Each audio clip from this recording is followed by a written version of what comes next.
ನೇಣಿಗೆ ಶರಣಾದ 32 ವರ್ಷದ ಚಾಲಕ ಅನುಮಾನ ವ್ಯಕ್ತಪಡಿಸಿದ ಕುಟುಂಬಸ್ಥರು. ಗುಡಿಬಂಡೆ ಪಟ್ಟಣದ ಬಾಪೂಜಿ ನಗರದ ನಿವಾಸಿ ಬಾಲಾಜಿ ಸಿಂಗ್ 32 ವರ್ಷ ನಿನ್ನೆ ರಾತ್ರಿ ಸಮಯದಲ್ಲಿ ನೇಣು ಬಿಗಿದುಕೊಂಡು ಆತ್ಮಹತ್ಯೆ ಮಾಡಿಕೊಂಡಿದ್ದಾನೆ. ಈ ಸಾವಿನ ಬಗ್ಗೆ ಮೃತನ ಪೋಷಕರು ಅನುಮಾನ ವ್ಯಕ್ತಪಡಿಸಿದ್ದು ಸೂಕ್ತ ತನಿಖೆಗೆ ಒತ್ತಾಯಿಸಿದ್ದಾರೆ.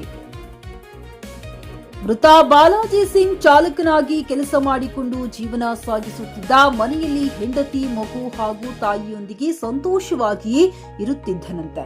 ಕಳೆದ ರಾತ್ರಿ ಏನಾಯಿತೋ ಏನೋ ಮನೆಗೆ ಹೋಗಿ ನೇಣು ಬಿಗಿದುಕೊಂಡು ಆತ್ಮಹತ್ಯೆ ಮಾಡಿಕೊಂಡಿದ್ದಾನೆ. ಈ ಕುರಿತು ಮೃತನ ಕುಟುಂಬಸ್ಥರು ಅನುಮಾನ ವ್ಯಕ್ತಪಡಿಸಿದ್ದು, ನನ್ನ ಮಗನಿಗೆ ಬೇರೆ ಯುವತಿಯ ಜೊತೆ ಸಂಬಂಧ ಇಟ್ಟುಕೊಂಡಿದ್ದು, ಈ ಬಗ್ಗೆ ರಾಜಿ ಪಂಚಾಯಿತಿ ಎಲ್ಲ ಮಾಡಿ ಅವಳಿಂದ ದೂರ ಮಾಡಿದ್ದೆವು. ಆದರೆ ಅವಳು ನನ್ನ ಮಗನಿಗೆ ಫೋನ್ ಮಾಡಿ ಕಾಟ ಕೊಡ್ತಾ ಇದ್ಲು. ಅವಳ ಮೇಲೆ ನಮಗೆ ಅನುಮಾನ ಇದೆ ಎಂದು ಆರೋಪಿಸಿದರು. ವಿಷಯ ತಿಳಿಯುತ್ತಿದ್ದಂತೆ ಸ್ಥಳಕ್ಕೆ ಗುಡಿಬಂಡೆ ಪೊಲೀಸರು ಭೇಟಿ ನೀಡಿ ಪರಿಶೀಲನೆ ನಡೆಸಿ ಮುಂದಿನ ಕ್ರಮ ತೆಗೆದುಕೊಂಡಿದ್ದಾರೆ.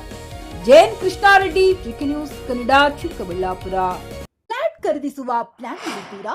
ಹಾಗಾದ್ರೆ ಕೇತಕಿ ಡೆವಲಪರ್ಸ್ ನಲ್ಲಿ ಮೂಲಭೂತ ಸೌಕರ್ಯಗಳುಳ್ಳ CC road, footpath, garden, under drainage, water supply, ಉತ್ತಮ ಪರಿಸರವುಳ್ಳ ಫ್ಲಾಟ್ಸ್ ಲೇಔಟ್ ಲಭ್ಯ. ಬೀದರ್, ಹುಮ್ನಾಬಾದ್ ಸೇರಿದಂತೆ ಹಲವು ಭಾಗಗಳಲ್ಲಿ ಸುಂದರ ಲೇಔಟ್ಗಳಿದ್ದು ಅತ್ಯುತ್ತಮ ಬೆಲೆ, ಇಎಂಐ ಸ್ಕೀಮ್ಸ್ ಅನ್ನು ಲಭ್ಯ.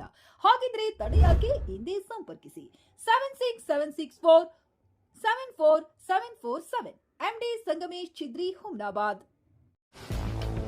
ಗ್ರಾಹಕರ ಸ್ಯಾಟಿಸ್ಫ್ಯಾಕ್ಷನ್ ನಲ್ಲಿ ನಂಬರ್ 1 ತೃಪ್ತಿಕರ ದೈಹಿಕವಾದ ಹುಮ್ನಾಬಾದ್ನ ಎಸ್ವಿ ಟಿವಿಎಸ್ ಶೋರೂಮ್ ನಿಮಗಾಗಿ ತರುತ್ತಿದೆ ಹೊಸ ಮಾಡೆಲ್ಗಳ ಹೊಸ ಬೈಕ್ಗಳು. ಇಲ್ಲಿ ಟಿವಿಎಸ್ ನ ಸ್ಪೇರ್ ಪಾರ್ಟ್ಸ್ ಹಾಗೂ ಸರ್ವಿಸ್ ಕೂಡ ಲಭ್ಯ. ಹಾಗಿದ್ರೆ ತಡೆಯಾಕೆ? ಹಿಂದೆ ಭೇಟಿ ನೀಡಿ. ನಾಗಲಕ್ಷ್ಮಿ ಧಾಬಾ ಹತ್ತಿರ, ಗುಲ್ಬರ್ಗಾ ರೋಡ್, ಹುಮ್ನಾಬಾದ್. ಹೆಚ್ಚಿನ ಮಾಹಿತಿಗಾಗಿ ಸಂಪರ್ಕಿಸಿ 8494951009.